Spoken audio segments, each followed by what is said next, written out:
All right, everyone. Well, if you thought you was disgusted by yesterday's show, you ain't seen nothing yet. Let's get started.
All right.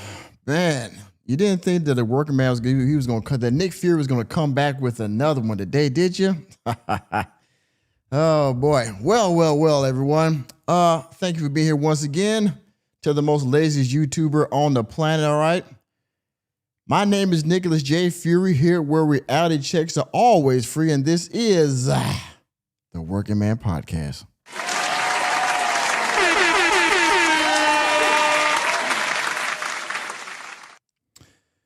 Yes, everyone.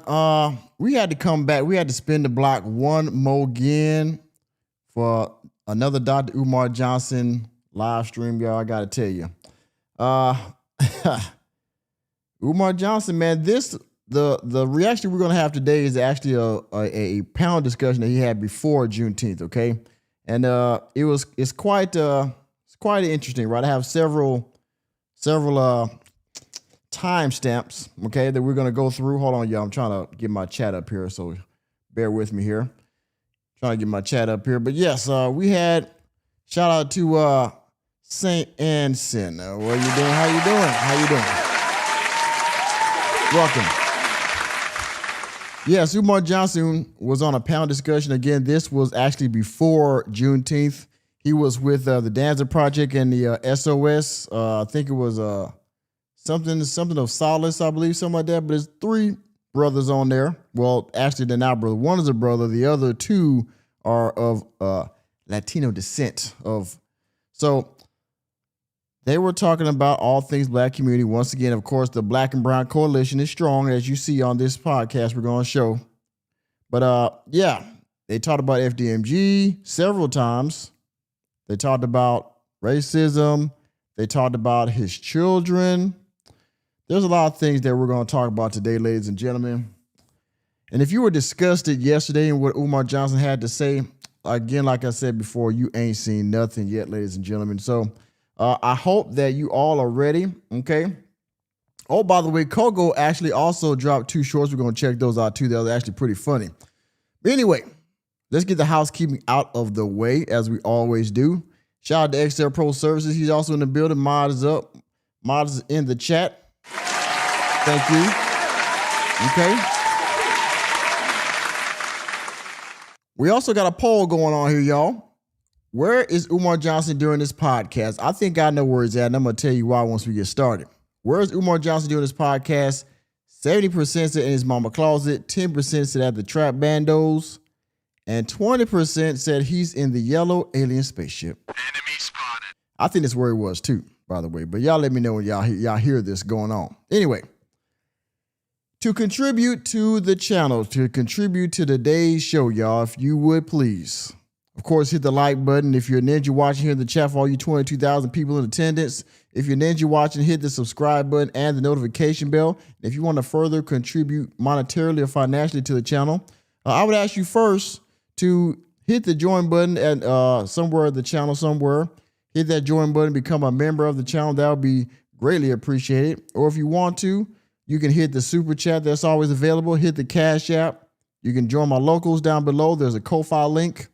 You can also, if you're on a replay gang, you can hit the super thanks, okay? Or you can join the channel if you're on a replay gang. Again, become a channel member, all right? And I got a poll going. Everybody, please participate in the poll. Let's get the live chat going, all right? Hit the like button. Like I said, it's going to be a good show. We got more mods in the chat. Mick is in, where he, Mike is a Mickish. I keep forgetting it, but it's in the chat. He in the chat. Mod's up. Mod's in the chat. Mod is in the chat. Okay. All right. Like I said, to donate, y'all got all the links. They're all in the description box. Oh, by the way, if you're watching TV, there's 2 QR codes on the screen. One's for Cash App, one's for Ko-Fi. Hit either one, and you can donate there if you're watching on your big screen, your flat screen, okay? And with all that out of the way, ladies and gentlemen, we gonna get right to it, okay? Because this one might go a little long today. Pause. Anyway, let's go here. Okay, we're gonna check out Cogo real quick. He had 2 funny clips we're gonna cover real quick before we get into the subject matter at hand. This one here says FDMG is here. I wonder how this is gonna go. Let's check this out, y'all.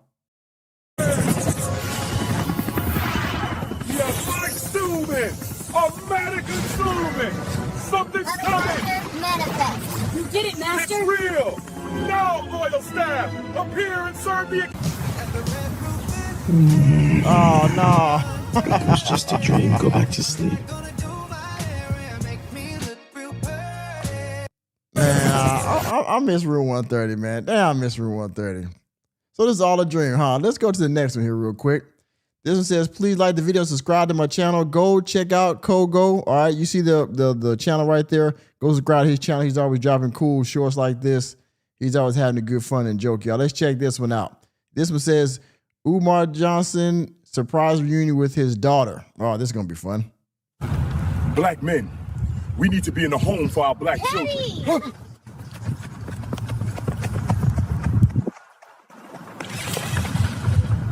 Damn. Wow. Black men, we need to be in the home for our black children. Ah, Daddy. Damn. Well, it took off, boy.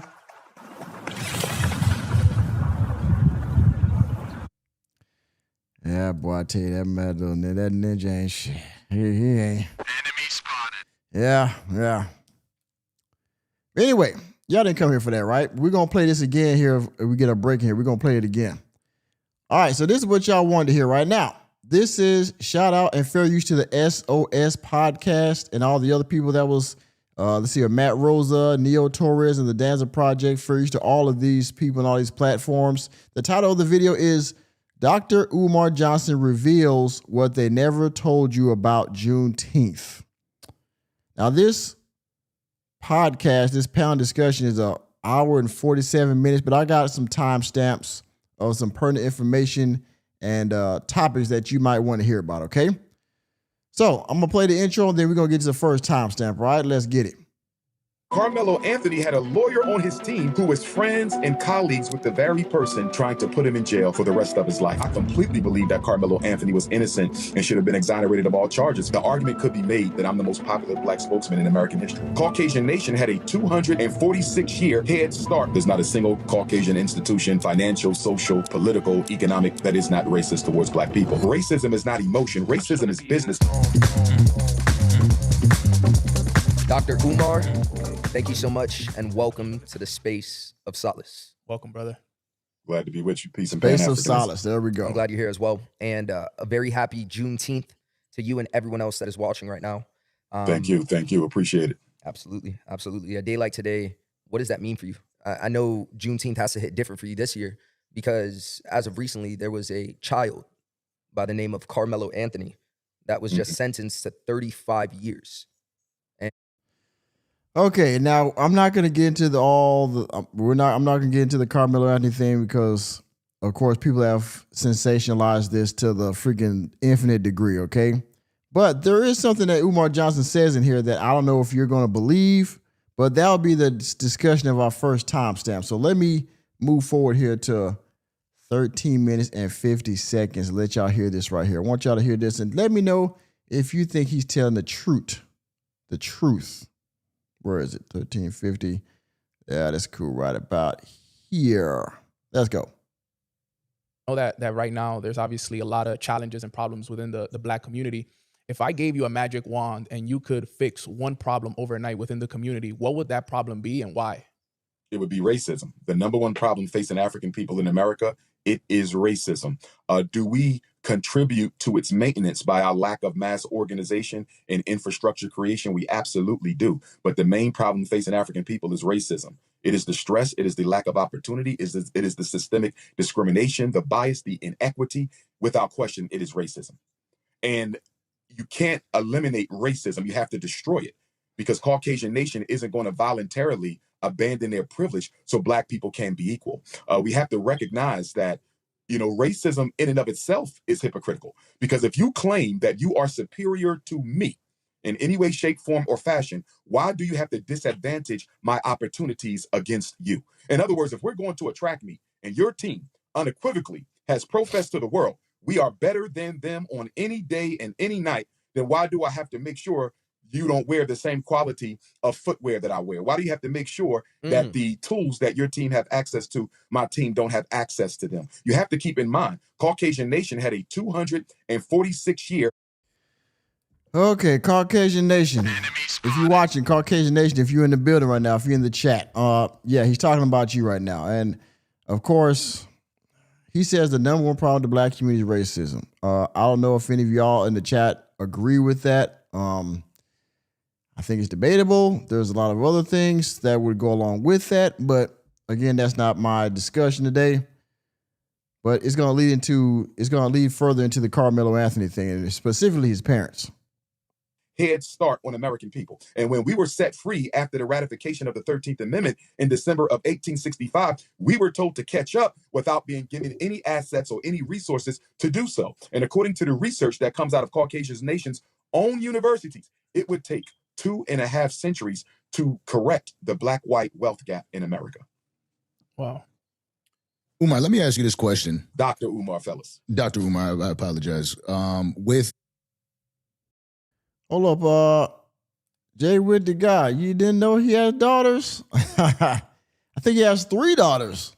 Allegedly even 4, according to, some online sleuths, mainly Lennon Honor.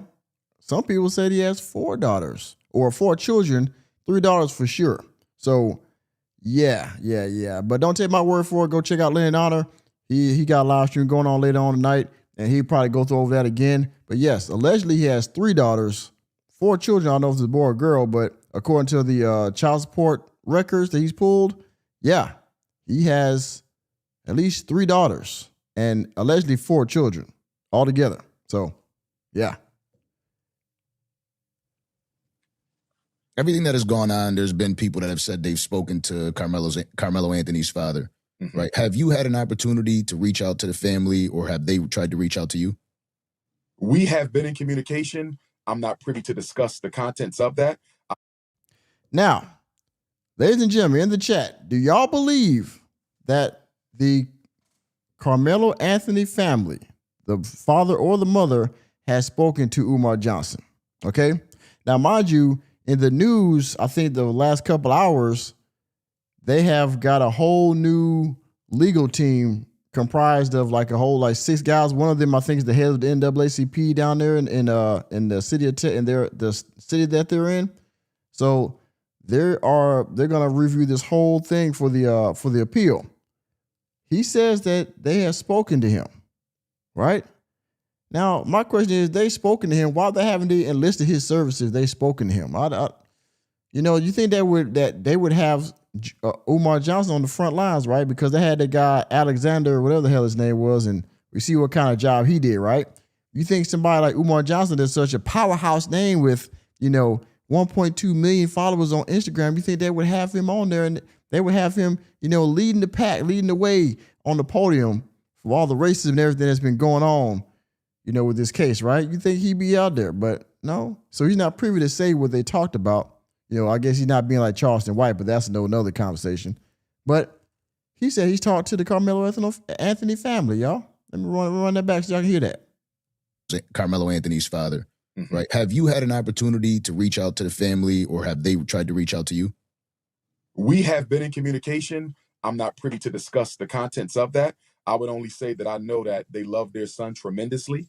They were hoping for the best in the outcome of the situation. I have not spoken to the family at all since the verdict. There has been no communication at all. And I believe that's just simply due to the fact that they're dealing with a lot right now. They're dealing with a whole lot right now. And as much as Umar Johnson likes to ride on clout, as much as he rode the clout of the Kevin Hart bit where they was clapping back at him, as much as he rode the clout of Suki Hana and Shannon Sharp and, everybody else, all these other things that happened that people have spoken of his name, Saturday Night Live, how he has rode the clout of all this stuff. You think that he would have made it known at the very least that he's spoken to the Carmelo Anthony family if he didn't reveal the contents or the conversation, right? He would at least say, I spoke to them, we'll keep in contact, yada, yada, right? You think he would have rolled that clout? You know what I mean? I don't know. Maybe he had beef with, I know him and Charleston White, a lot of people talk down to Umar, so I don't know if it was something about that, or maybe the family told him not to say anything, or they spoke to him, they chose to go with the Alexander gentleman. I don't know, but I'm just saying, you think he would have, rolled that clout, right, if he actually talked to him, but he said since the verdict, he hasn't spoken to them. Okay. Were to speak with them, I would probably say, please be careful of who you speak with and what you say. So I don't have a problem with us not having spoken since the verdict. I did not want to reach out out of respect, because dealing with this type of shock, dealing with this type of trauma, dealing with this type of racism, this type of decision, you have everybody discussing it from their own perspective. And then, of course, you have Black people who have taken the side of the opposition. One thing that embarrasses me about my community, the American African family, is that sometimes in an attempt to earn approval from white folks, we will parrot their talking points. We will agree with their narratives, not just because we necessarily believe it, but because we think that this will give us favor within Caucasian Nation. And now, hold up, wait a minute. Before we get into that, we got to get our first donation out the way from none other than Enterprise Entertainment. He said Danger Project is a bunch of chump glazers. Well, let him cook. I'm gonna say this right here. You will see that Umar Johnson has the floor for the majority of this panel discussion, this podcast, if you will. So, yes, you can say there's a bit of there's some glaze on there, if you will. I'm gracious, but I'm not content. But thank you for your $2 super chat, Enterprise Entertainment. Thank you for being up in the building. When you gonna do another tour, brother? Huh? Wait a minute, let me give you my. You gonna do another tour? Huh? And shout out to, I don't want to mispronounce your name, Deshandwa. This is not yes, this interview was 4 days ago. So yes, I would say this is pretty recent. This was before Juneteenth, or on the Friday or Saturday of Juneteenth. So yes, this is very recent. There's that. Let's continue. It's out that way. But unfortunately, you have a lot of Black folk who think the best way to make it in America is to simply side with the oppressor. So I'm very disheartened by some of the narratives I'm seeing played out. Enterprise Entertainment has spun the block. Hold up, wait a minute. Donations.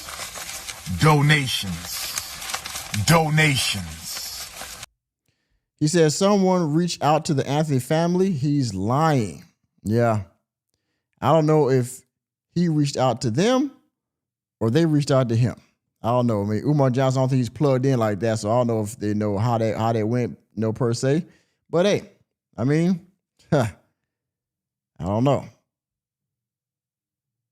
The fact that we don't even have enough respect to give this family just a little bit of privacy to go through this process. I mean, there's.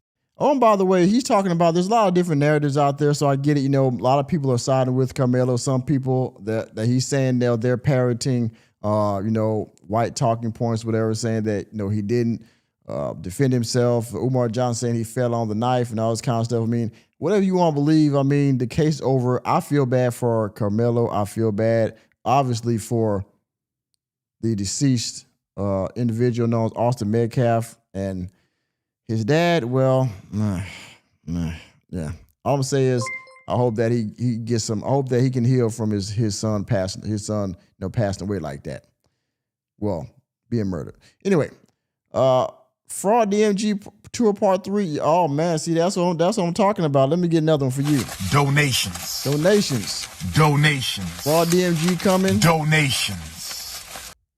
Fraud DMG Tour Part 3 coming in July. It'll be a movie. Hey, we are waiting because the reaction will be swift and immediate as soon as you drop it. I'm just letting you know. And Malik, is school open yet? Of course it's not, but I think you're being sarcastic, right? Let's continue. Is in a regular prison, not a juvenile detention center. He is in a prison. This was a straight A kid, 3.7 GPA. He worked, never been arrested in his life, captain of multiple sports teams in high school. And I know you said you felt that, he did it on purpose, and I respect your opinion. Of course, I completely disagree with that. I didn't say he did it on purpose. I didn't say he did it on purpose. I said I believe that he was defending himself. For sure. Okay, I don't believe. No. But real quick. Yeah. If I said if it's your life or mine, and I got two big linebackers coming at me, then we already know what the answer is, right? But I want to scroll back on something that you just said right now. You were talking about the unfortunately inside of the black community, so many individuals believe that the easiest way to be able to get favor is by siding with the oppressor. I'm gonna call it what it is. As of recently, you had, because we're talking about Carmelo. Okay, now again, he's talking about people that are opposed to the idea that Carmelo Anthony was, defending himself and all that. They have their opinion. They're entitled to it. We're going to go to the next timestamp, y'all, because, of course, they're going to go on and talk about Carmelo, which I don't want to rehash that because, again, it's been too sensationalized to me. Let's continue with the next timestamp, 2631. Let's go. Of the Red Cross who did not treat black people back in that time. So I just thought it was interesting you brought them up because they, without question, have a racist history. But I would say this, though, to clarify. Individuals or groups of individuals create institutions.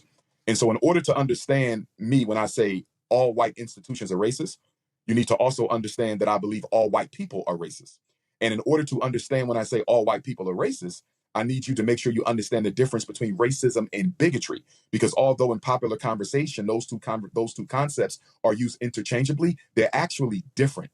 Racism is not racial hate. That is bigotry. See, if I hate you because you're black, because you're white, because you're Asian, because you're Arab, because you're Latino, because you're East Indian, because you're Native American, if I hate you because of that, that's bigotry. If I am emotionally connected to disrespecting or hindering or undermining your group, that is bigotry. Racism is not bigotry. Racism is the monopolization of all resources, opportunities, and privileges in a given society to make sure your group always benefits from them first, and that the targeted group or the victim of racism is always marginalized and never receives enough of those resources, opportunities, and privileges to ever compete with the in group.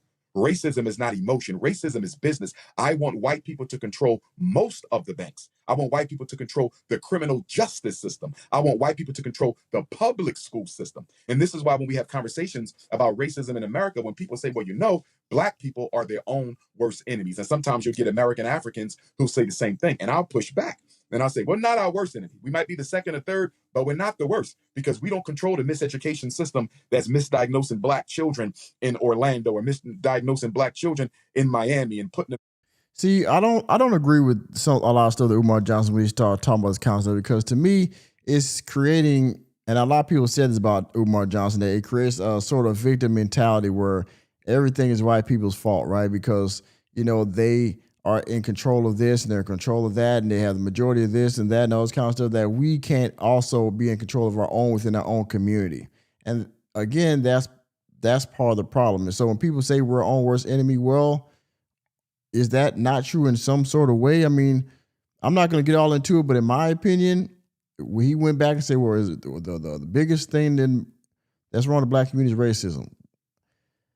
Could we have said that maybe in the 30s, 40s, 50s? Okay, but today in 2026, I don't think so. Not so much in my opinion. Everybody's entitled to their own opinion. I don't really jive with that narrative. And, juvenile detention schools and doping them up with Ritalin and Adderall and Concerta. We don't control the prisons. We don't control the school system. We don't control the justice system. We don't control the economy. The main systems that oppress black people, we control absolutely none of them. They are firmly in the hand of racism. And to close on this statement, if I may, in 1967, the Kerner Commission came out. The Kerner Commission came out in 1967. I strongly recommend that you gentlemen read it. I strongly recommend that any student of race relations, please read the Kerner Commission. This was a commission that was put together by President Lyndon Baines Johnson of the United States. He wanted to find out what were the true causes of the riots of 1967. If you can remember, in 1967, America was flooded with bloody race riots. There was over 100 different racial conflicts in this country in 1967. And the two most popular were Detroit, Michigan, and Newark, New Jersey. And so Lyndon Baines Johnson said, we need to find out why black people are rebelling and why do we have all these racial conflicts. And the next year, Dr. King was assassinated. And I personally believe that one of the reasons Dr. King was assassinated is because the information contained in the Kerner report would have given Dr. King all the ammunition he needed to fight for a radical redistribution of wealth in this country. And the Kerner Commission basically said that what black people can never forget and what white people do not understand is that white America is deeply implicated in the ghetto. They created the ghetto, they maintained the ghetto, and they condoned the ghetto. Those are not the words of Dr. Umar. That comes from experts in every facet of society on a presidential panel. And Lyndon Baines Johnson was so angry. Hold up, I gotta recognize my boy in here, the Awesome and Gizmo Show. What's going on, brother?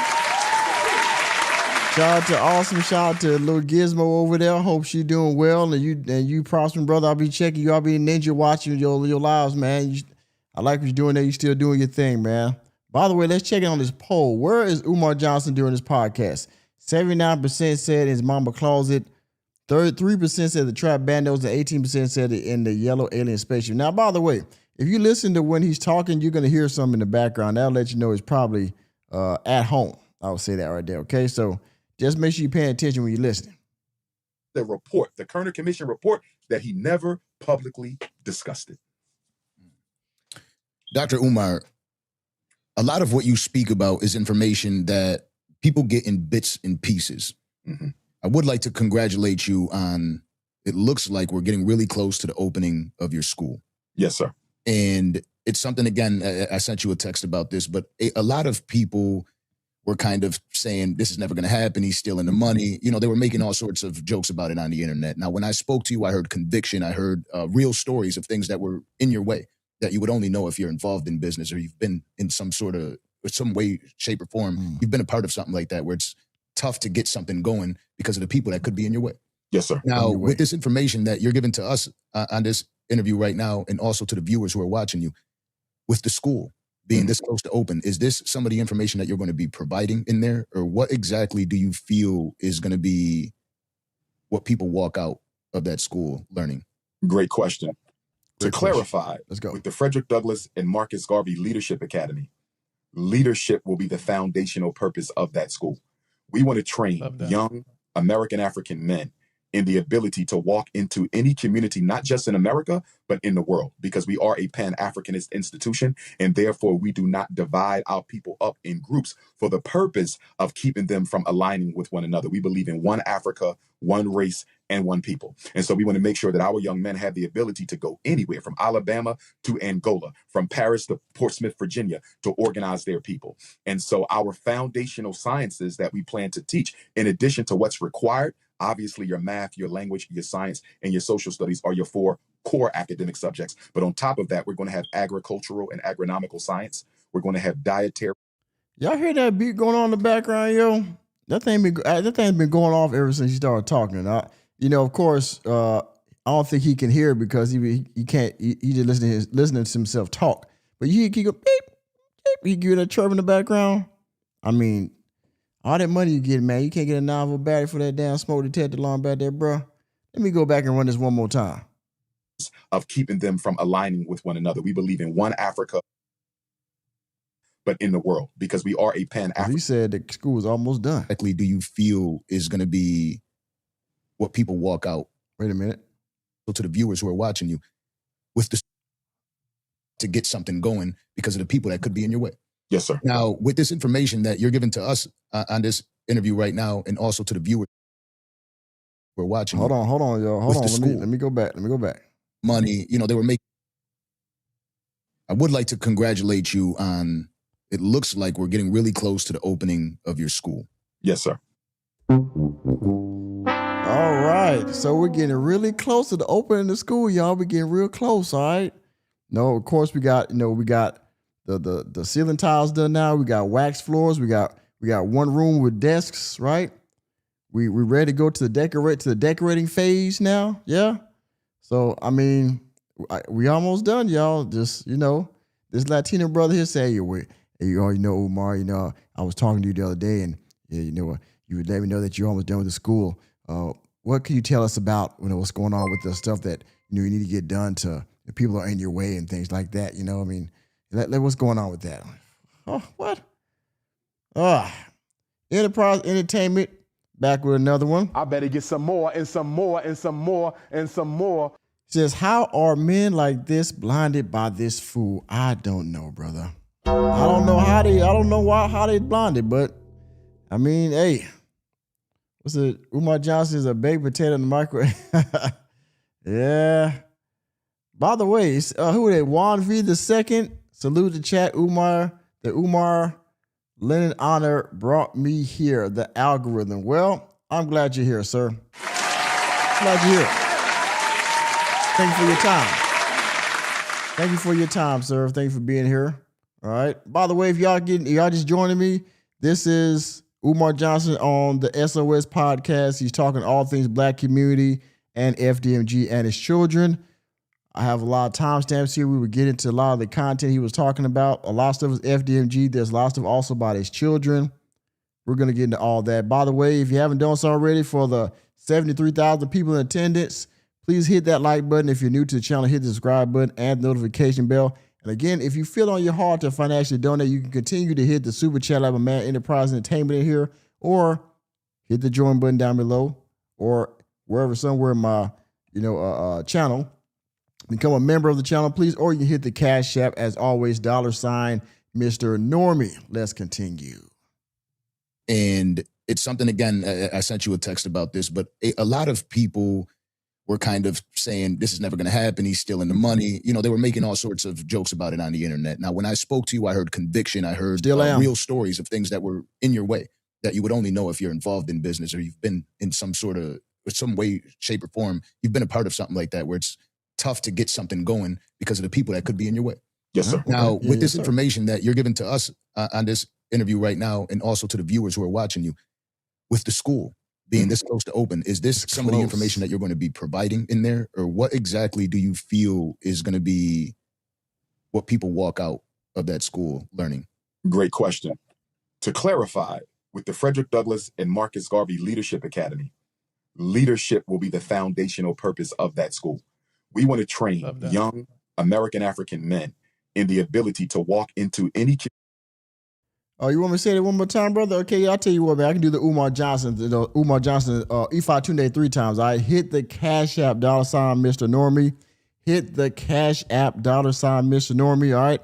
I need y'all to hit the Cash App, $, Mr. Normie, because I'm not trying to build a school, but I am trying to build a platform and a union here, right?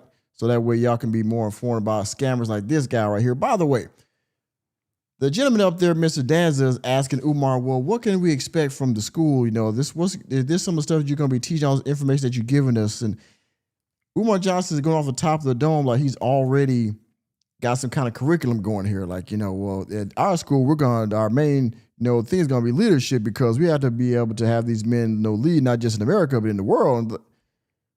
What does that have to do with the certificate of occupancy? What does that have to do with inspections? And I think, I don't know if you said it in the last video I did or this one, but he's going to say, look, well, if we get the certificate of occupancy this year, then we can start in 2027.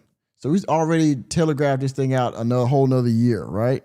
Again, he said that he was going to get the certificate of occupancy. He was going to apply for it in June, or what? It was February, right? He said the school was done. He's going to go that Tuesday to get the certificate of occupancy because there was a holiday. And now it's, June 23rd? We're going into July. Still no inspection, still no certificate of occupancy, but we got a room full of desks and we got a waxed fucking floor. That's it. Nick, you're stupid. That's it. That's all we got. And a bunch of, hype. Community, not just in America, but in the world, because we are a Pan-Africanist institution, and therefore we do not divide our people up in groups for the purpose of keeping them from aligning with one another. We believe in one Africa, one race, and one people. And so we want to make sure that our young men have the ability to go anywhere from Alabama to Angola, from Paris to Portsmouth, Virginia, to organize their people. And so our foundational sciences that we plan to teach, in addition to what's required, obviously your math, your language, your science, and your social studies are your 4 core academic subjects. But on top of that, we're going to have agricultural and agronomical science. We're going to have dietary and nutritional science. Okay. We're going to have financial and economic science, political and military science, science of the Black family, and spiritual and astrological science. Our students do not have to practice African spirituality, but they must understand what it is, because African spirituality has gotten such a bad reputation in this country, intentionally so, as a result of the success of the Haitian Revolution that used the original African voodoo from the west coast of Benin as part of the liberation struggle there. And so America has always had a fear that indigenous spiritual systems of African people could provide us with a certain type of a support that could carry us through in any revolution. And even many of our revolutionary generals in America during slave time, Nat Turner. We got to Awesome and Gizmo show. They sent on the Cash App, like Dr. Umar Johnson told y'all, he hit the Cash App with the 40 spot. Thank you. Shout out to Awesome and Gizmo show for the 40 spot on the Cash App. Appreciate that, brother. By the way, again, let's check on this poll. Where is he at? 52,000 votes. Where's Umar Johnson doing the podcast? 81% said his mama closet. I'm pretty sure y'all can hear that damn smoke alarm beeping, right? 4% said the Trap Bandos, which it could be in Trap Bandos, but I mean, well. And 15% said that he's in the yellow spaceship with the alien that hit him in the head and swole his eye up,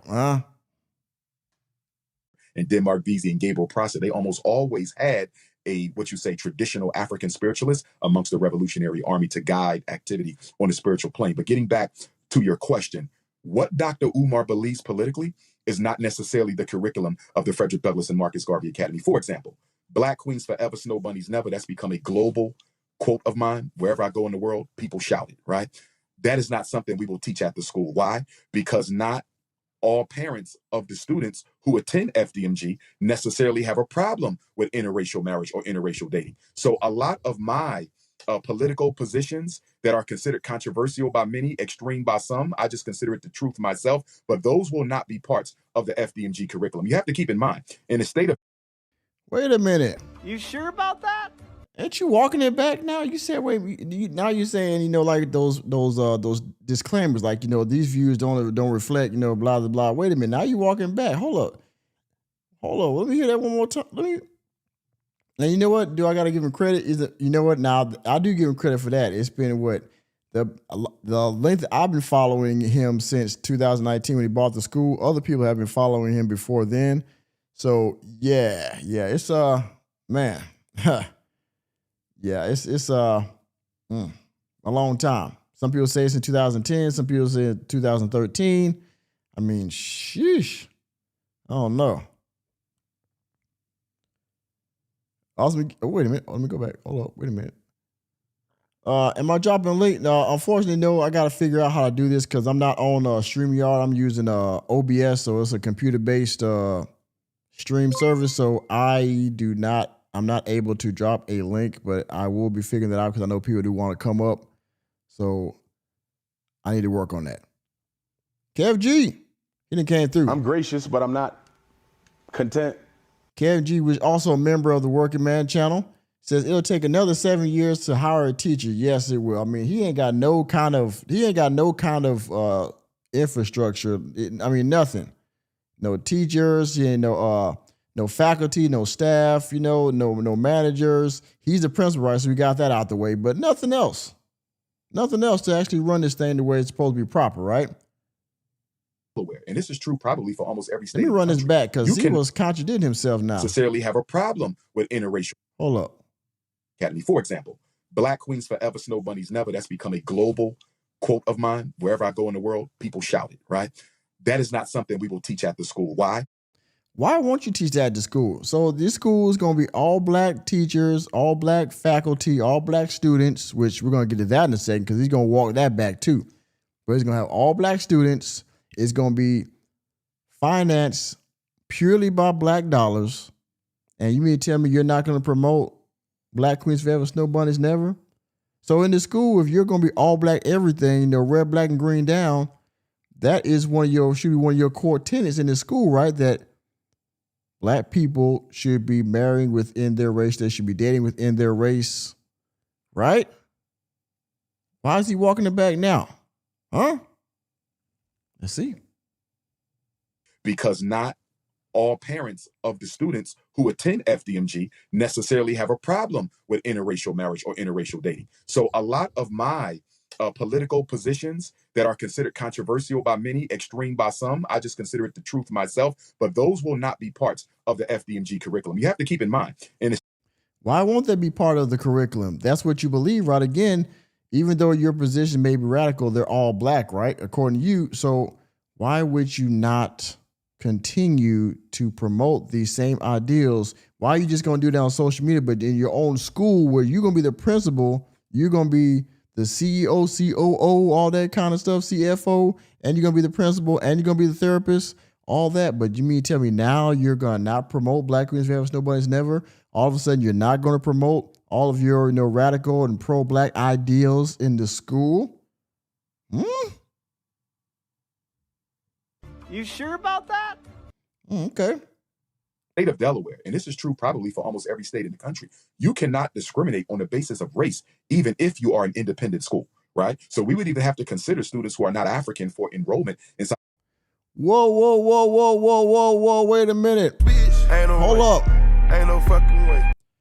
Now, for the last 4 or 5 years, I've been watching this guy, 6 years I've been watching this guy. He's been saying that, you know what, it's only going to be Black people in the school. We're only going to have Black everything, right? Teachers, faculty, staff, principal, money, the whole nine. Now he's coming in here and saying, well, because the city of Wilmington, Delaware, that we can't discriminate based on race. Well, wait a minute. Hold up. Hold up. Wait a minute. Umar Johnson said that he is not going to be accredited by the city of Wilmington, Delaware, or the state of Pennsylvania. So by that logic, by his logic, he can promote whatever he wants. He can have whatever kind of students he wants in this school. He's been saying that for years. Now all of a sudden you can't have Black students in your school? You can't have just all Black everything in your school? Really? Okay. Run that back one more time. Run it back one more again. Otherwise, it would be against the law. All parents of the students who attend FDMG necessarily have a problem with interracial marriage or interracial dating. So a lot of my political positions that are considered controversial by many, extreme by some, I just consider it the truth myself, but those will not be parts of the FDMG curriculum. You have to keep in mind, in the state of Delaware, and this is true probably for almost every state in the country, you cannot discriminate on the basis of race, even if you are an independent school. Right? So we would even have to consider students who are not African for enrollment inside of our school. Otherwise, it would be against the law. And we. Oh, so now it's against the law, huh? Ain't no fucking way. Now it's against the law to not have have a multicultural, plethora of race in your school now, huh? Oh, because it'd be illegal, right? Oh. Okay, now you say that. Okay. Sued and shut down. And so because of that, we want to be careful with what we teach anyway, because let's just be honest, there's going to be black parents who are probably more offended by me teaching some of the things that I believe in than say white parent or Latino parent or Arab or East Indian parent. So the curriculum is not a blueprint of Dr. Umar's core political beliefs. I believe that would be somewhat selfish, even though I do stand on everything that I profess. It is about teaching our boys to be leaders in their community. Responsible men is the goal. You also stated that in our previous conversation that the two of us had, you spoke on the last movement, the last powerful movement being Dr. King's. Yes, sir. School. Okay, so we got past that part. I wanted y'all to hear about this whole school thing because, in my opinion, he did a lot of walking back right there. Okay, now he's gonna have no more than just black children in there. Now he said he can't teach this and that in there. With the whole time he's been saying X, Y, Z. Now all of a sudden we're gonna be multiracial in my school now, right? Okay, that's what I thought. Let me go to the next timestamp here. 1 hour and 6 minutes. Where is it? 1 hour and 6 minutes. Let me go forward. 1 hour 6 minutes. Where is it? 6:04. All right, right here. Let's go. In the self-concept of African people, history and our ancestors dictate that black people must solve our problems by ourselves. Question for you. Mm-hmm.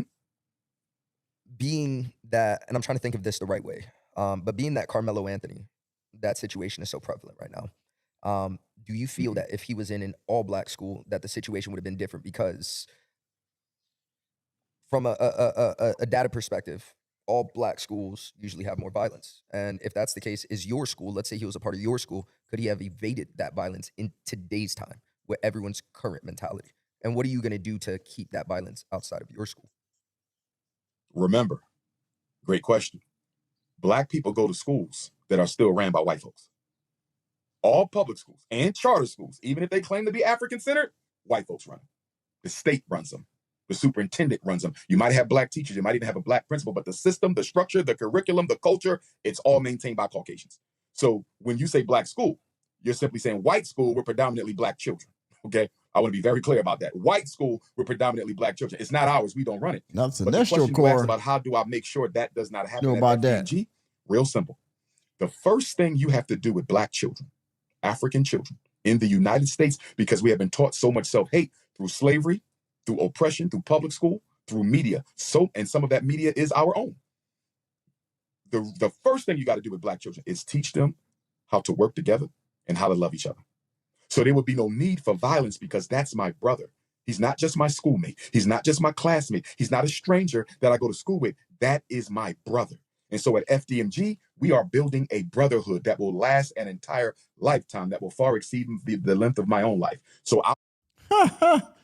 So he's going to help children build brotherhoods at FDMG that will, what did he say? That will exceed his own life. I mean, his own life. Okay. All right. Man, you know what? We ain't got the part to start talking about his daughter yet, man. Oh. Culture is completely different. Oh, hey, channel Umpty 3. I know all about the celestial core, the yellow core, the red lantern core, the green lantern core, the ultraviolet core, the white lantern core. I'm a comic fan, so I know all about all the green lantern core, all the emotional spectrum. I know all about that, bro. But the yellow core, that's probably what Umar Johnson. That's that fear, or the red lantern, the anger, the red lantern core, the rage. That's probably what he's part of. This is a family. And if you have trouble fitting into the family, you cannot be a part of it, and we will simply dismiss you from the school. So you have to teach black children to work together, because the reason why we're catching as hell, I just said, what? If we had our own school, if we had our own gas station, why don't we have it? Black people are not socialized to work together. Even in our religious institutions, we're not socialized to work together. We may be socialized to work together in a Baptist church as Baptists. We may be socialized to work together in a Methodist church as Methodists. We may be socialized to work together in that particular black conscious organization structure. But what about coming across religious denomination? What about coming across ideological domination? Tribalism has been a curse on the black race since the white man touched the mother continent. Tribalism is the reason Africa is in what she's in. Partly, racism is always the main problem, but then the tribalism is how racism succeeds so effectively. Same thing in Black America. Racism is the problem, but the tribalism underneath the racism is how they're able to exploit. And the solution to tribalism is collective consciousness. Okay. And I want to talk about the Knicks just winning the championship. I know we were talking about it recently, and I know that a lot of people were worried about the behavior that was happening after the games. People were fighting, and I know that sometimes the Black. Okay, yeah. I mean, again, activism over capitalism, right? Let me go to the next timestamp, 109, 111. By the way, we got 61,000 people here. We only got 31,000 likes, y'all. If you're in here ninja watching, at least hit the like button, all right? And of course, again, if you're in ninja watching, you're not subscribed, hit the subscribe button, all right? And hit that notification bell as well. Also, hit the Cash App, hit the Super Chat, join the channel membership. Let me get to the next timestamp here. 11:27. Check this out. Is it a conversation that we were talking about earlier? You said about interracial relationships, right?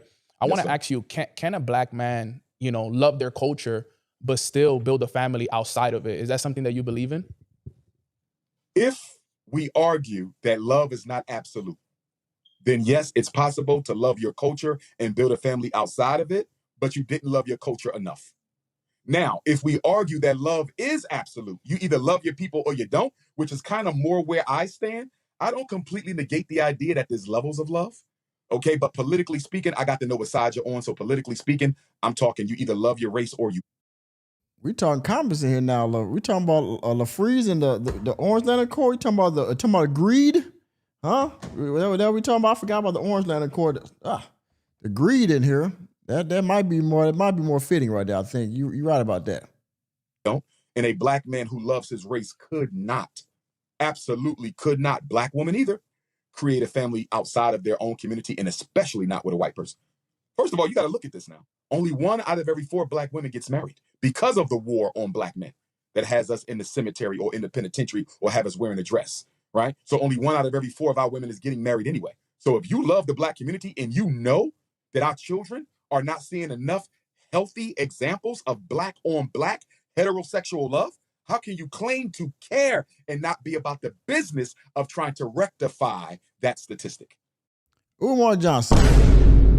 Did you hear what this man just said, this ninja? He said, how can you not be in the business of rectifying the fact that our Black children aren't seeing enough Black relationships?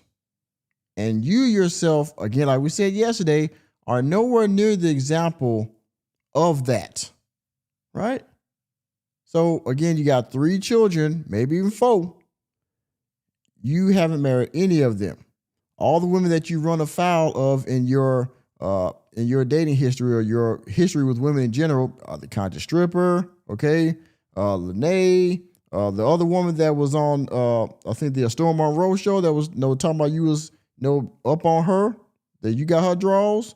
Who else? The backboard lady, well, she was married, right? I guess so. We can't speak on that because she was married and she had a kid. So, but I don't know what happened behind the scenes, right? Her. Who else? The evil vegan, your baby mama, right? Who else? Everybody you have a problem with is females, right? And you mean to tell me you haven't married any woman that you've been in contact with from the time we first started hearing about your sexual escapades? Suki Hana, that's another one. You didn't get with her, right? She been talking about you ever since you put the Sean go on her, I guess, because now she all red, black, green conscious now, and the 3 or 4 at the same time, but we're not going to talk about that. But so Mama Smurf, that's right. That was another one. Another one, your baby Mama Smurf and Evil Vegan, right? We forgot about them too, right? So you tell me all these women, you haven't married any of them. You are not the disabled, man.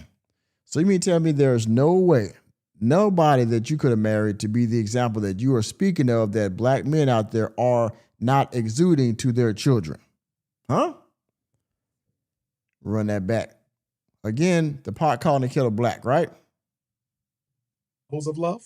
Okay, but politically speaking, I got to know what side you're on. So politically speaking, I'm talking you either love your race or you don't. And a Black man who loves his race could not, absolutely could not, black woman either, create a family outside of their own community, and especially not with a white person. First of all, you got to look at this now. Only 1 out of every 4 black women gets married because of the war on black men that has us in the cemetery or in the penitentiary or have us wearing a dress, right? So only 1 out of every 4 of our women is getting married anyway. So if you love the black community and you know that our children are not seeing enough healthy examples of black on black heterosexual love, how can you hear this? Our children aren't seeing enough healthy examples of black on black love. Meanwhile, he has 3 children and has not married any of his baby mamas. And of all the women that he's been with, he hasn't married or at least become a long-term relationship with any of them. At the same time, I want to tell us men, single black men out here, that we need to wife of a black queen and show more examples of black love when he has not done any of that. None of that. But want to lecture us about how we're not showing examples of black love. you claim to care and not be about the business of trying to rectify that statistic? It is an absolute contradiction for a black man who claims to care about black. I mean, look at him. Before you start talking about, black queens forever, nobody's never, how about you get you a black queen forever? Simple, right? Marion White. And we've had Harry Belafonte and your Sidney Poitiers and your James Earl Joneses, and some of these men were activists, right? Harry Belafonte did a lot for Dr. King. He not only funded a lot of what the Southern Christian Leadership Conference was doing, he marched and he participated and put his career on the line, but I think he married 2 or 3 snow bunnies. And so at the end of the day, despite the good, and I will never throw out the good now. I will never throw out the good. Never. Because 2 things can be true at the same time. Mm-hmm. I can teach our children about Harry Belafonte at the Frederick Douglass Marcus Garvey Academy, but at the same time, I have to expose this contradiction of not committing to a black woman. So Dr. And as a Umar, result of that, his photo cannot go up in the school because no bunny hoppers can hang on the walls of the Frederick Douglass and Marcus Garvey. You hear this mess? No bunny hoppers can be on the wall at the Frederick Douglass and Marcus Garvey Academy. Who is the biggest bunny hopper? Well, how can I put this? Who is the historic bunny hopper that he always touts? That is the name of the school. Huh? Marcus Garvey. So, or Frederick Douglass 1 and 2, I forgot, I keep talking about it so much. But you named the school after bunny hopper number 1. Okay? But all the other bunny hoppers can't have a picture in your school. All the other bunny hoppers can have their name up, but he can have his name on the fucking school. I mean, yeah. So Dr. Umar, you've never, but I love him as an ancestor. I love my ancestor. Do you not find any white girls attractive? Of course there's attractive white women. So you do find them attractive then? So you're not repulsed not on a by regular white basis, women? but there's been times when I've seen a white woman and said, that's an attract to myself. That's Oh, so now we do find somebody attractive, huh? Okay, well, I do find one woman attractive. I just would never wife up one, I just, oh, nah. I would never get the cheeks, what? I would never, take the pasty cakes. No, I would never do that. No, of course not, Nah. I would never swim in the milk. No, of course not. No. Okay. Attractive white woman. I spoke in You Australia. ever been with a white woman? Ever? Never in my life. Never in your life? Never in my life. And I've had... I believe he capping. I believe he capping right there. He talking about, I never been a white woman. I don't believe that for a second. At the very least, you damn sure done look, okay? You done damn sure look. I know you have. That's right. Them ice queens, yeah. Mm-hmm. He didn't swim. He wanted to swim in the milk, but he didn't went too far into the Black Queens Various No Bunnies Never. He can't turn that back now. No. You just get you. You know what, Umar? Just get you one snow bunny, man. Just get you one, man. I promise. I promise, Umar. Just get you one, man. Just get one. Yeah. You'll be. And then by the way, then he can say that he's truly stepping in Frederick Douglass' footsteps. Ain't no way. Okay? Ain't no fucking way. Then he can finally say he stepped in Frederick Douglass' footsteps if he gets him a white woman. Yeah, bitch. Yeah, bitch. Now he can say that. White women pursue me. They're in my Instagram right now showing me how curvy they are. I mean, white women love their black men. I'm gonna tell you that right now. That's sure. another reason. Right, You said less black women are getting married because there's men in dress, but also because the snow bunnies are scooping them. Yeah. White girls love black dudes. But Yeah, Malcolm X had a snow bunny. Hell, Malcolm X was a pimp. Yeah, bitch. Yeah, bitch. He had a whole slew of white women, I'm pretty sure, before he got off the creamy crack in his head, and he got rid of the white women, you know what I'm saying, with nappy, you know what I'm saying, put on the suit and the glasses, got out of prison, y'all seen the movie Malcolm X. I don't know how much of that movie was actually, based on a true story, but yeah, he had white women too. And then of course, he must have seen Umar in the future, Black Queen's Veil, Snow Bunnies. Okay, you know what? Damn, I gotta let the white women go. I gotta get rid of perms and these fucking fancy suits and stuff. You know what I mean? I gotta get down to business. And now, Malcolm X cannot be scooped unless I let her do the scooping. That's facts. That's facts. Because here's the thing: there's more What? black women in the world than any other human population. The black woman is the largest subset of the human race. So if Dr. Umar doesn't feel like I can find my 2 wives in America, then I can just take a 4-hour flight to the Caribbean, right? I can just go on up to Canada. I can go to the continent. I can go to Europe. I can go to Asia. I can go to the South Pacific. You have too many options as a black man. White people are a numerical minority on this planet. Black women are a numerical majority on this planet. So there's no excuse a black man can give me, given those numbers, for why you still ended up with the pale princess instead of an African queen. Well, those pale princesses, they're setting them up. To be honest, I was watching this interview actually where this white woman was talking about how to get rich black athletes to become kind of like the wife, and what she was basically. Y'all heard enough of that. Let's go to the next time step I got, y'all. We not done. We're not done. Let me go to the 1 hour and 24 minute mark. This is where it gets real hypocritical here. 1 hour and 24 minutes. Let's see it. Where is it? Here we go. Let me go back a little bit. Start right here. Let's go. Elite away from the grassroots community. We lost our head. Dr. King and the civil rights movement, a lot of those brothers and sisters were well educated, but they stayed in the trenches with their people. But when the 80s and 90s came, when the crack hit, educated black people say, I don't want no drug addict living next to me. I don't want my kids going to school with children whose parents was addicted to substances, and they abandon us. Now, sweet DJ, I'm going to tell you, Selena Powell is indeed the final boss of white women. If you get with Selena Powell, you have hit the pinnacle of white women. That woman, she been blacked out, 6 ways to Sunday, okay? And she lets every time she gets with a black guy or any guy in general, she can't help but eventually out it, right? She's outed every man that she slept with, okay?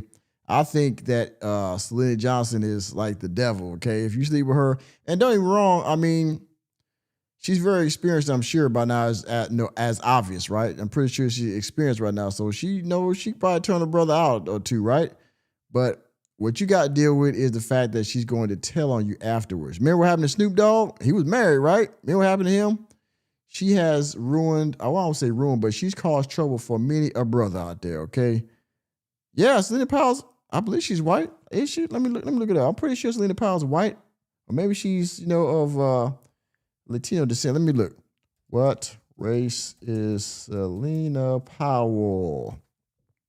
Selena Powell is an American, wait a minute. Nationality American heritage Puerto Rican. Hometown Denver, Colorado. Okay, well, Puerto Rican. Close enough. Hell, she's still fucking ninjas. Where is my sound effect?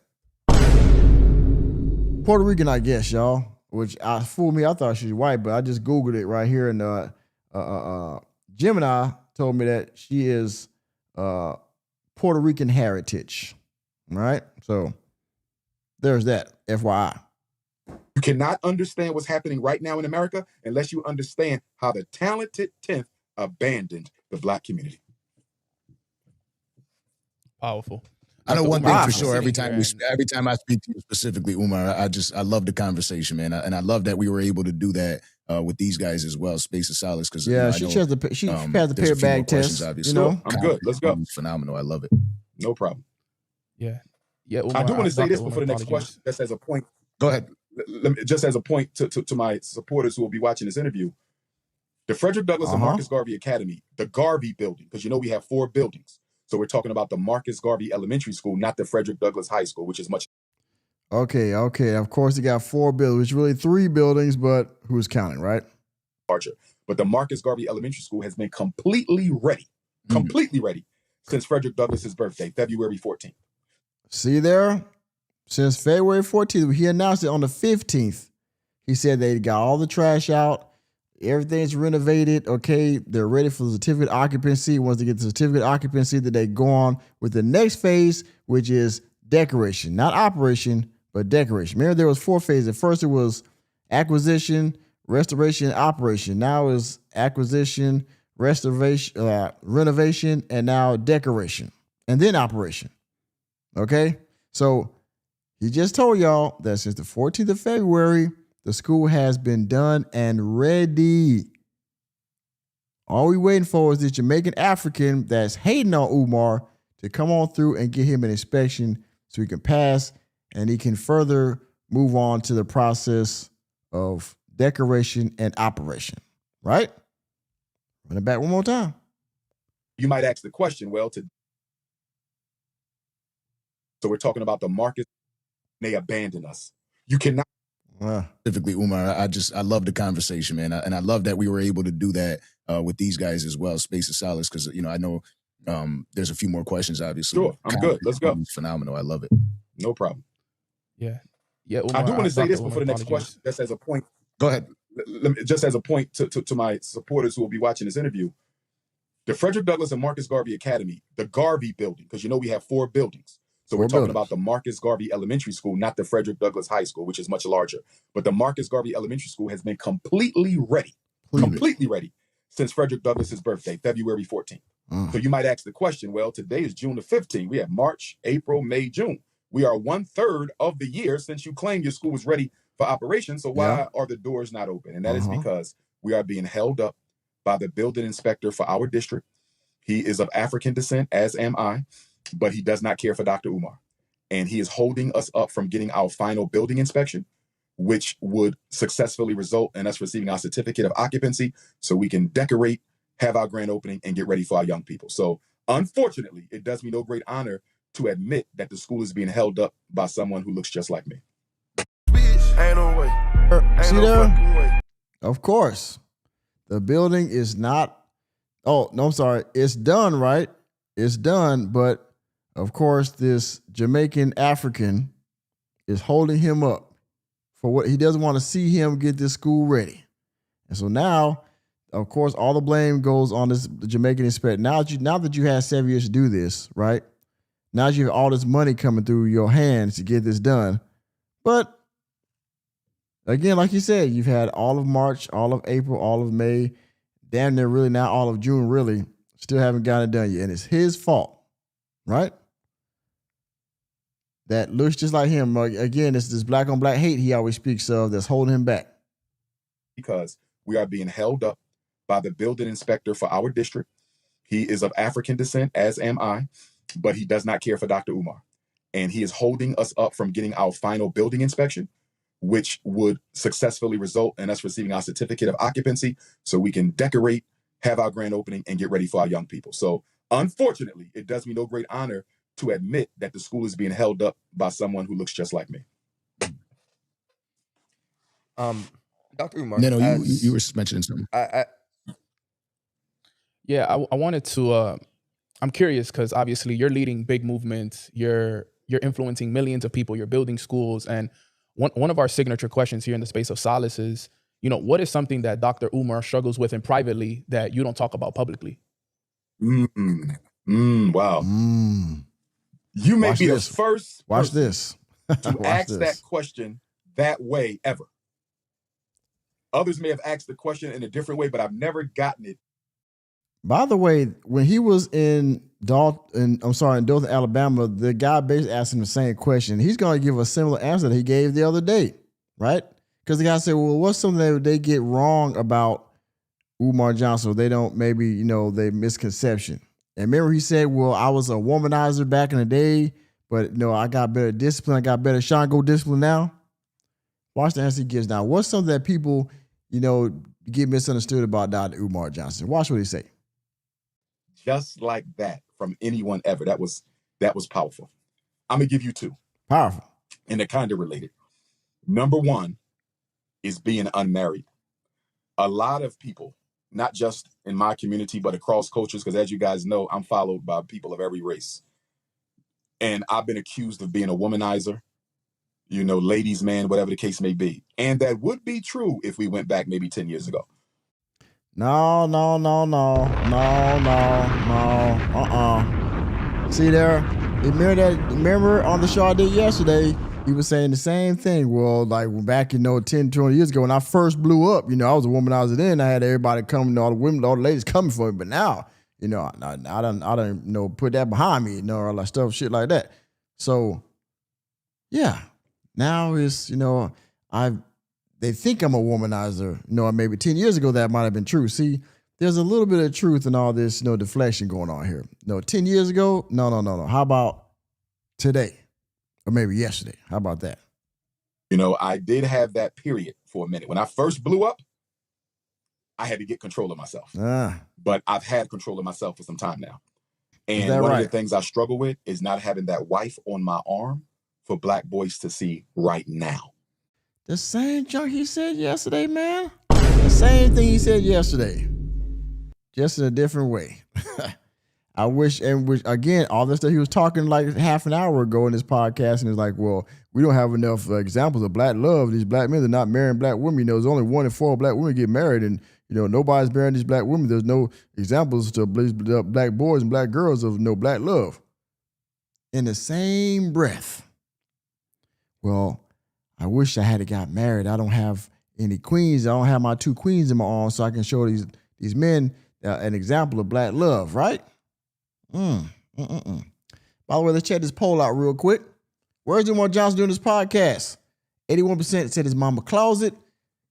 5% said the trap bandos, and 14% said in the yellow alien spaceship. I still think he's in the spaceship, y'all. They hovering over FDMG right now. That's what's going on, okay? Anyway, if you haven't done so already, we only got 46,000 likes here. We got 134,000 people in the box. Hit that like button, y'all. Okay, just take you 2 seconds, all right? Hit that like button if you're on your phone, if you're on your computer or your device. Hit that like button, okay? And there again, if you're in Ninja watching, okay? 134,000 people. I know all y'all ain't subscribed, okay? I would implore you to hit that subscribe button and the notification bell, okay? And of course, if you want to financially donate, all the links are down in the description box, Cash App, Super Chat, channel membership. Let's continue.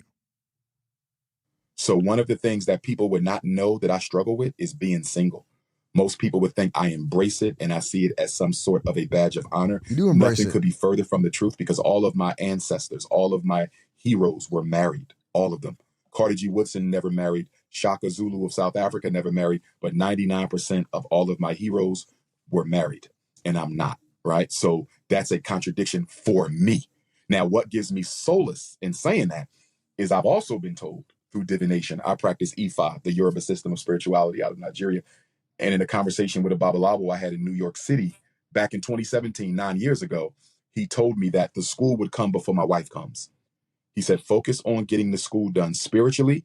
You will not get married until the school is ready because that's part of your mission. It might not be your entire mission, but it's a big part of it. And so the school got to come before the wife comes. And so I'm able to live with myself because spiritually I've been informed and I believe it to be true. So your spirit told you that the school is going to come before you get married. Well, chat, what does that mean? Huh? That means Umar Johnson ain't going to never get married. That means he ain't going to never get married because the school got to come before the marriage, right? Huh. Okay, well, I mean, I guess he's going to be single forever. That the mission is more important than marriage. And so once the school has been approved, that's when I'll start seriously looking for my 2 queens. But that is one thing I struggle with, not being married and yet being followed by so many young black children all over the world. Okay. When I go to these universities, and I'm the most popular university guest lecturer, probably in history for Black people. I don't think there's been another university guest lecturer who has been more popular than me in history. But when I go, I know how much more it would mean to walk in there with my wife next to me. Damn, So federal that's number prison. one. Yeah. And the other thing that will always hurt, like if you say, somebody said, what's the one thing that if he's somewhere a little unhappy, what would that be? And it would be my two daughters. I have a 14 and a 24-year-old, two daughters, 14 and 24-year-old girls, right? I love them to death. Those two and my mother, that's the Trinity.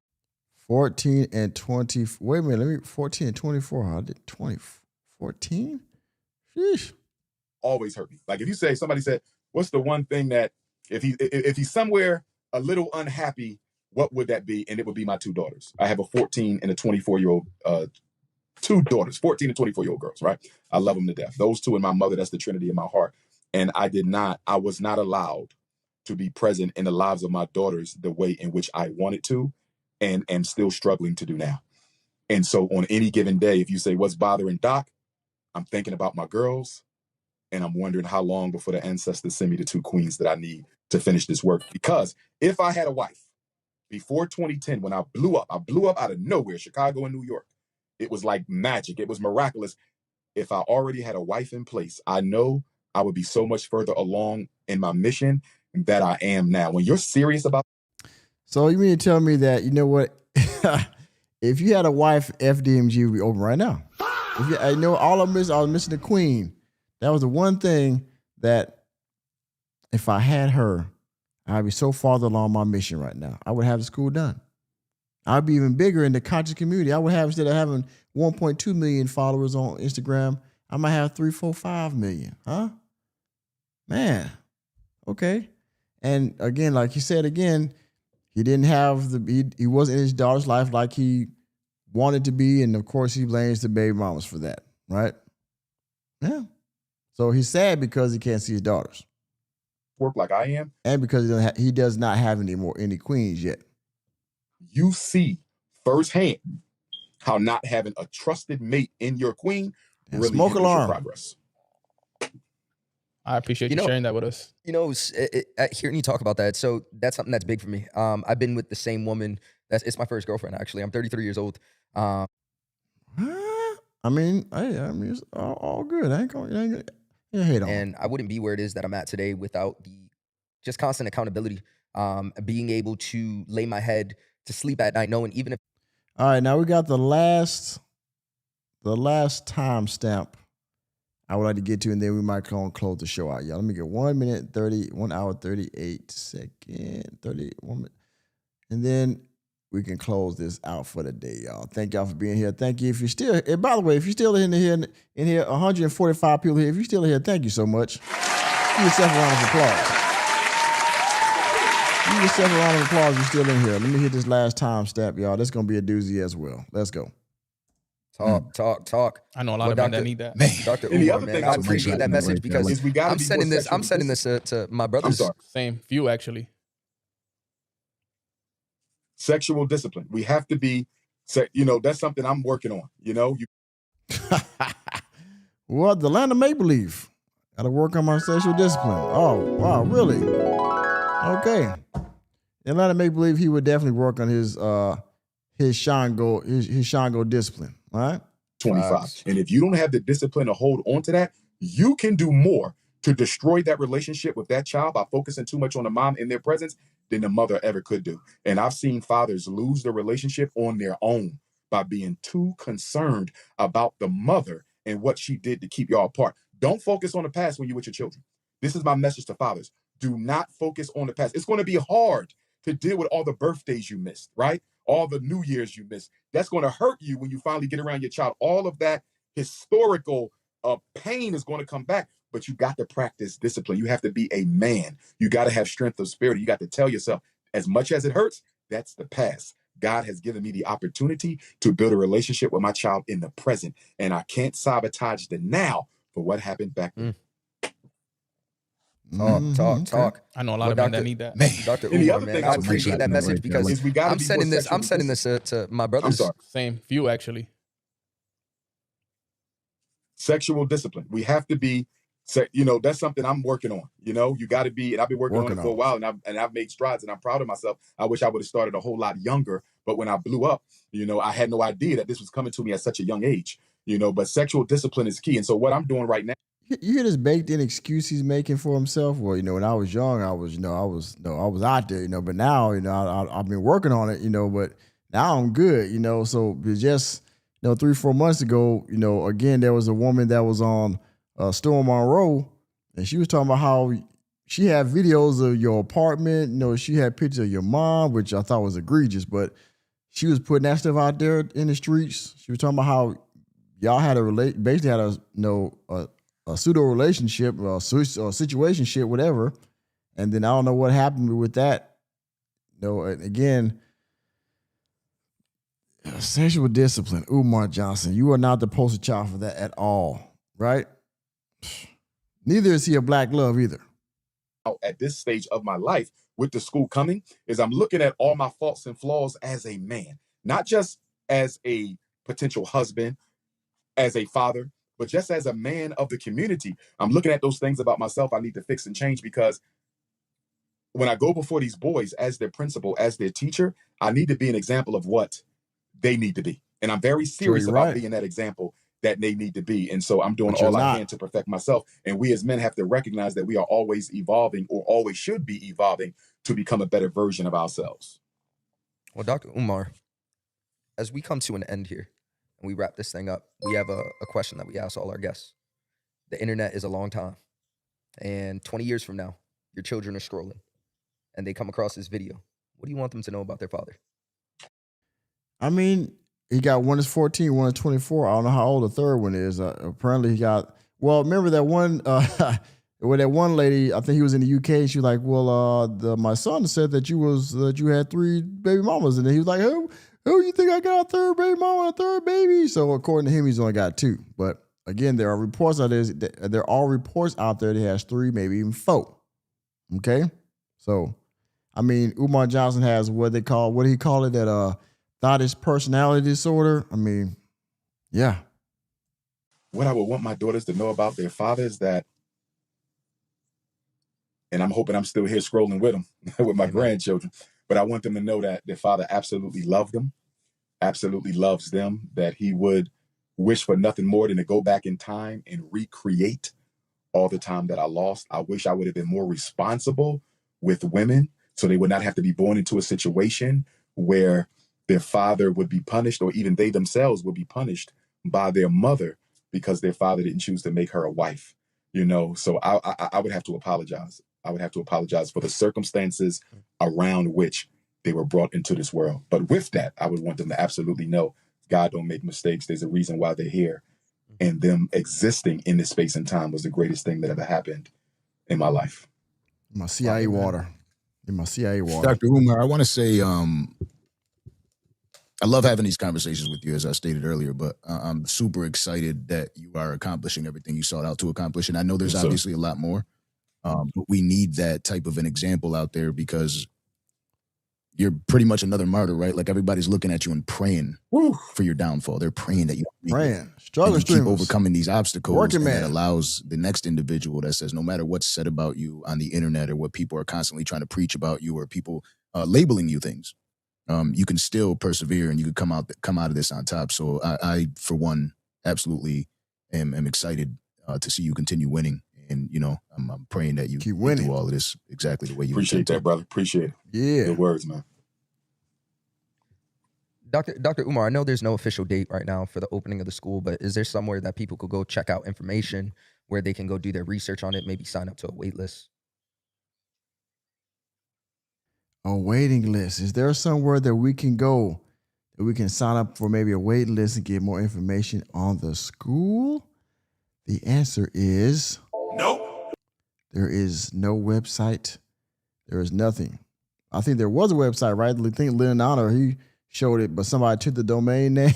Somebody took the domain of the website that he had, and so when you hit the link, it goes to Lynn Honor's YouTube page. I don't know if that's still up, because I haven't seen it in a very long time, but people are trolling him so much that they're taking all the domain names so he can't get one. But he hasn't paid for it anyway. All the money he's gone through, he could have got a freaking website together. I mean, go on freaking Fiverr. There's plenty of freelance work out here. He could have had a website made for FDMG.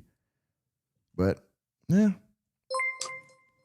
I'm not going to allow anyone to sign up to a wait list until we have a date. Because Whoa, what I don't want to do is tease the whoa. parents with the school starting. Enterprise Entertainment coming in hot once again. Oh, let me give you, because you've been donating all day. Let me give you one of these.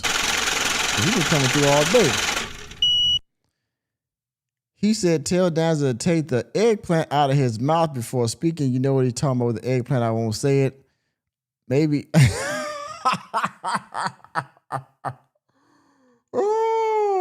Oh, you know what? I ain't gonna repeat that. But, I mean, it's possible. It's possible. I'm just saying, you know. And if it is, they need to change the smoke detector in there too, by the way. Let's continue. And you not know when it's going to start. That's the only thing that could be worse than the struggle streams right now. So we don't want to do any signing up or anything until we have a date. Yes, sir. And I'll tell you, man, I learned a very deep spiritual lesson about divine timing with this whole project, bro. Oh, divine because timing. every time I chose a date, whether it was the date for the electric to be done, or the date for the HVAC to be done, or the date for the plumbing to be done, you know, or the date for us to be completely done, every time I just knew we had it in the bag, something else would come up. And I learned the hard way that you cannot put a date on something that God is designing. And, you know, so all I can say to people is, you know, once we get that certificate of occupancy, we'll be in a much better place to choose a date. Okay, so again, now he doesn't want to give a date now because he does not have the certificate of occupancy. Now, well, I'll be in a better position to give you a date once I have the certificate of occupancy. So again, we'll probably get another month and year like he does every other year, right? It's going to be September of 21. It's going to be March of 22. It's going to be December of 23, Kwanzaa. It's going to be, 24 in the Black History Month. And it just keep going and going and going and going and going. I think right now it's at 30 date changes, right? So, I mean, by the way, if you're coming in late, Umar Johnson, he's been talking about FDMG. He's been talking about his daughters and racism and everything like that. If you're a ninja watching, hit that damn like button, hit the subscribe button, and the notification bell. Of course, you can continue to donate. Don't let Enterprise Entertainment and Awesome and Gizmo Show be the only two that donated in the chat, y'all. You can hit the cash, hit the super chat, join the channel membership. We wrapping this up, y'all. Let's keep going. Hoping we get it before summer ends, because if we get it before summer ends, there's a very strong possibility we can start with school Kwanzaa in August of 27. We're going to start with community programming immediately. Whoa. We can't let that slide. Let's go back. I just knew we had it in the bag. Something else would come up. And I learned the hard way that you cannot put a date on something that God is designing. And, so all I can say to people is, once we get that certificate of occupancy, we'll be in a much better place to choose a date. I'm hoping we get it before summer ends, because if we get it before summer ends, there's a very strong possibility we can start with school in August of 27. We're going to. It was at this moment that he knew he fucked up. August of 2027, everybody. That's the day he just gave. Huh? August of 2027. Ready? Y'all hear one more time. And I learned the hard way that you cannot put a date on something that God is designing. And, so all I can say to people is, once we get that certificate of occupancy, we'll be in a much better place to choose a date. I'm hoping we get it before summer ends, because if we get it before summer ends, there's a very strong possibility we can start with school in August of 27. We're going to start August of 2027, right? It's not even July yet. So we know the certificate of occupancy said, well, if we get the certificate of occupancy before the end of the summer, aka August, we can have it by when again? August of 2027 again, huh? There's a very strong possibility we can start with school in August of 27. We're going to start with community. August of 27. So if we get it before the end of the summer, aka August of this year, which is usually the end of the summer and the year, we can start by August of next year.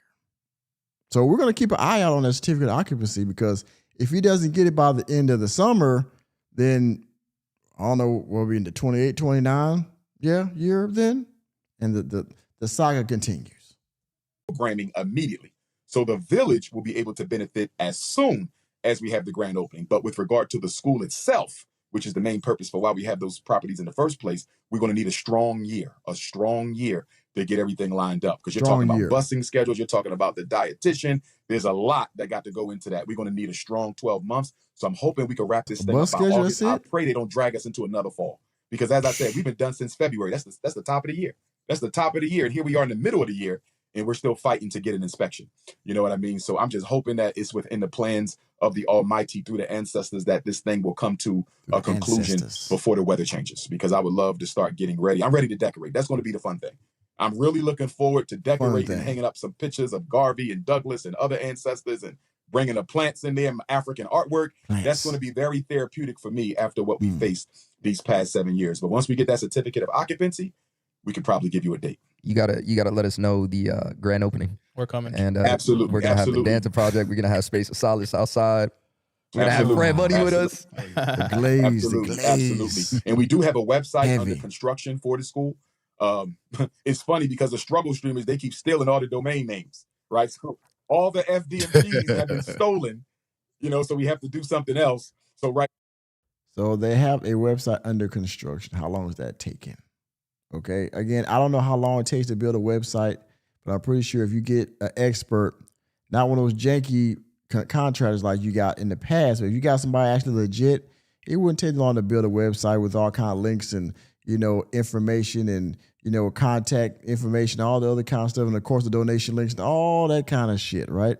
But of course, he's blaming the domain names. Now, it's true people are taking the domain names, but it doesn't mean that you can't make yours official if you did it the right way to make it better than all the other fakes, right? And then you can promote it, of course, because you got 1.2 million followers on Instagram. And of course, you got other people on YouTube, other people on Facebook that will promote your website. Just because they took FDMG name, don't mean you can't still take a name similar to promote your brand.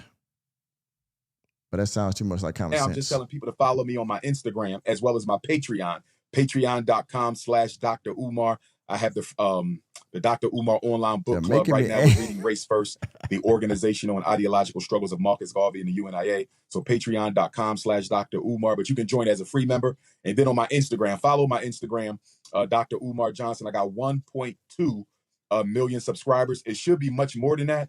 And I'm only saying that, fellas, is because I've been stuck at 1.2 for almost 2 years, but yet I'll be getting like 50,000 new followers a day. So I'm like, how you get? Who gives a fuck? Who gives a fuck about your 1.2 million followers? You should be worried about the work, right? 50,000 new followers a day. You're stuck at 1.2 million subscribers, and I get 30 million hits on my page a month. Who gets 30 million visitors a month and only got 1 million subscribers? Oh, we don't so I monetize think on Mark Instagram. Zuckerberg is shrinking my numbers to try to. Oh, we got another conspiracy, y'all. Now Mark Zuckerberg is shrinking his numbers so he can't grow further on Instagram, right? Not because of the rhetoric. It's not because of stuff you say, right? It's not because of any of your views. No. It's Mark Zuckerberg is throttling your Instagram channel, your Instagram page, right? Okay. Hits on my page a month. Who gets 30 million visitors a month and only got 1 million subscribers? So I think Mark Zuckerberg is shrinking my numbers to try to misrepresent the true effect that I have in social media space. You want to know what's odd, and not to bring up something else, but it's Black Hourglass. That's a nice name, Black Hourglass. Boost the platform for somebody like a Chud the Builder. No buns never, huh? I couldn't believe wasn't silenced sooner. Right, at the first time I seen the video, I thought it was going to be banned because it was obviously not content that they authorize. Definitely, they don't allow a black man to do something like that. So why are they going to allow this guy to go outside and do something like that? But what was your thoughts on them finally putting him where he needs to be? I'm not convinced we've seen the end of the Chud the Builder situation. My personal opinion, this is not. Enterprise Entertainment that came back, bend the block once again. I'm gracious, but I'm not content. He says, I just checked ChatGPT, FDMG Academy is available. See there? And by the way, who was the other one up here up top? Let me hit the like on that right there. Thank you, Enterprise Entertainment, for your donation. Thank you very much. And Tavares here said someone offered to build the school website for him and he blocked it. I remember that. That was like a couple years ago. Guy came up on somebody's panel and said, yeah, I was going to build him a website. Just like he blocked the the gentleman that want to give him the deaths, just like he blocked King Round after he stole his money. I mean, if he can't somehow take credit for it, or he can't say that he did it himself, he blocks it, right?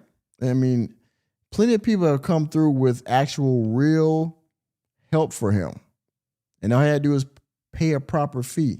People were willing to give him hookups. And they were credible people, plumbers, electricians. They all have come to him and say, you know what, I can do this and that. I remember there was one time, I think it was an electrician or a plumber, right? He said that he had free volunteer hours, that he was willing to come down and help him do the work.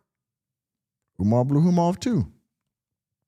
Umar Johnson has nuked any chance of having any real tangible help from the black community, because everybody that's attempted to help him that had actual, real, verifiable skill, he's blowing them off.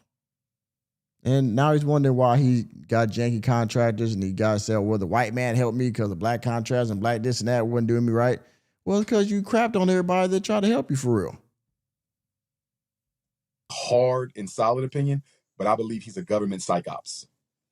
I believe he's a social experiment to see how far they can push black people until they explode. I think they're testing reaction. They're testing something that they want to roll out against black people, and they want to see how we're going to respond. I really think Chud the Builder was a social experiment. I don't think he's the only one. I think we're going to get some more white crash out dummies who are being financed by the government or the military industrial complex, just so they can get some data, some social psychology data on how black people are responding to real-time racism in their faces. Fuck Chud. That's what I gotta say about Chud. Dr. Umar, thank you so much for having us on behalf of the Danza Project, on behalf of Space of Solace. It's an honor to have you on here. And until likewise, fellas, good conversation. I appreciate it. God bless you, brother. Thank you for everything. Likewise, fellas. Y'all be blessed. Well, ladies and gentlemen, if you're still here again, give yourself another round of applause. Thank you for staying to the end. This is the end of this episode of SOS Podcast with Umar Johnson.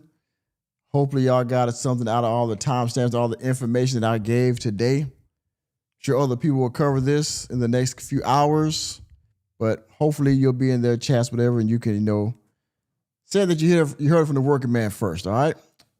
In any case, so Umar Johnson talks about his daughters. He talks about FDMG, talks about the flack he's caught from the inspectors. He's talking about racism, and he's allegedly spoke to the family of Carmelo Anthony.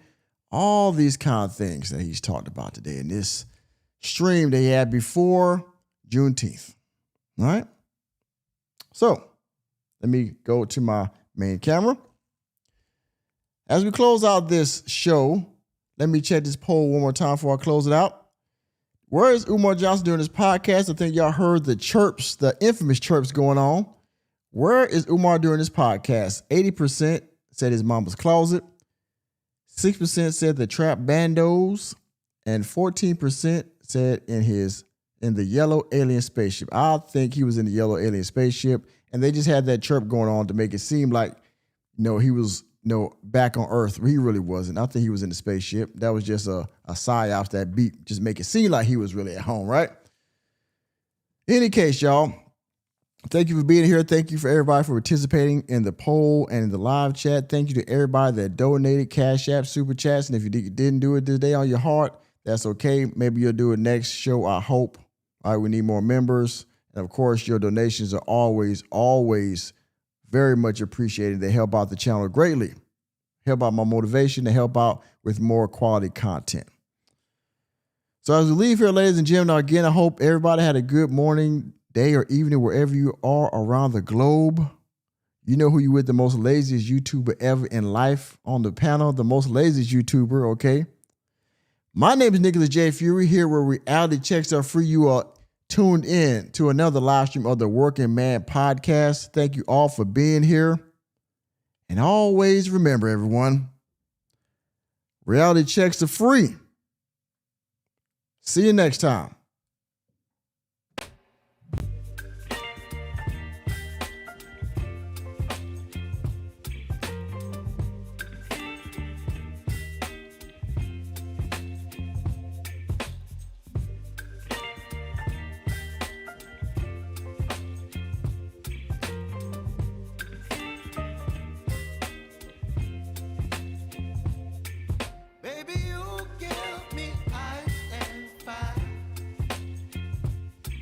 giving me wind and rain.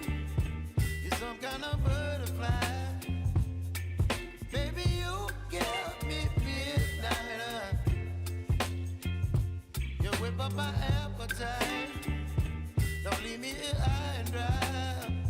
Oh, well, I don't wanna jinx it, baby, and twist myself at the spine.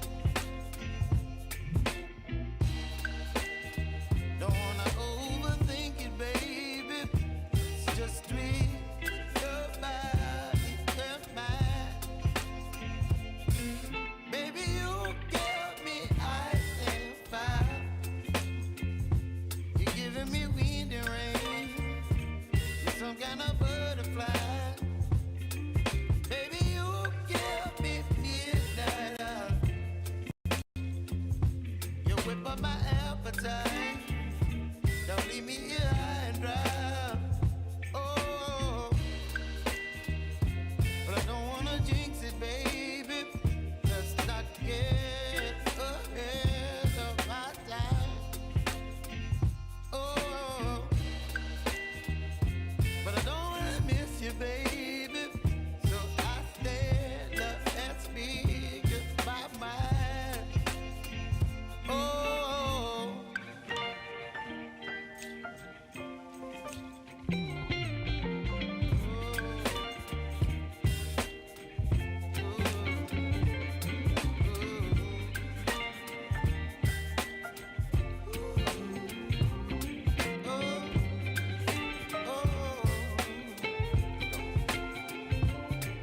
Baby, you give me ice and fire. You're chilling wind and rain. You're some kind of butterfly. Baby, you give me midnight. You whip up my appetite. Don't leave me here high and dry. Baby, you give me ice and fire. You're channeling wind and rain. You're some kind of butterfly. Baby, you give me midnight. You whip up my appetite. Don't leave me here high and dry. Oh, oh.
I keep telling you, consciousness over coochie, politics over punani. I keep telling y'all that. Consciousness comes before coochie.